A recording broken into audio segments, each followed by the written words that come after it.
माने 700 वर्ष पूर्वे मिखा भविष्य वक्ता परमेश्वर आत्मा द्वारा परिचालित होइकी लिखिचंती आ का विषय एमती लिखा जाइतिला कि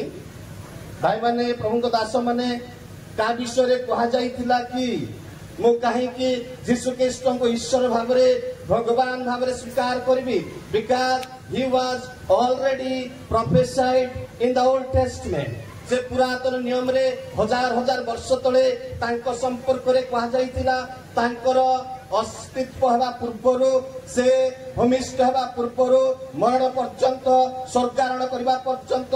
एवं स्वर्गर आउ थरे आगमन करे मंडली को रैप्चर करबा पर्यंत मिलेनियल किंगडम 1,000 शांति राज्य स्थापन करबा विषय रे एवं अनंत कालीन स्थिति रे से किमिति कार्य करिवे ए समस्त विषय रे अति पुंखानुपुंखा भाव रे प्रकाश करा जाइछि तेनु मु तांको भगवान भाव रे ग्रहण करूछि हालेलुया मु तांको ईश्वर भाव रे इतिबाय ग्रहण करूछि हजार हजार वर्ष तले तांको संपर्क रे विवरणी अति स्पष्ट भाव रे कहा जाइछि से कालवरी क्रूस ऊपर मरिबा समय रे तांकर खंडे हाड़ मध्य भांगिबो नाही सबु विषय रे ए टू जेड और प्रिय भाई बहन प्रभु को लोक माने शेष पर्यंत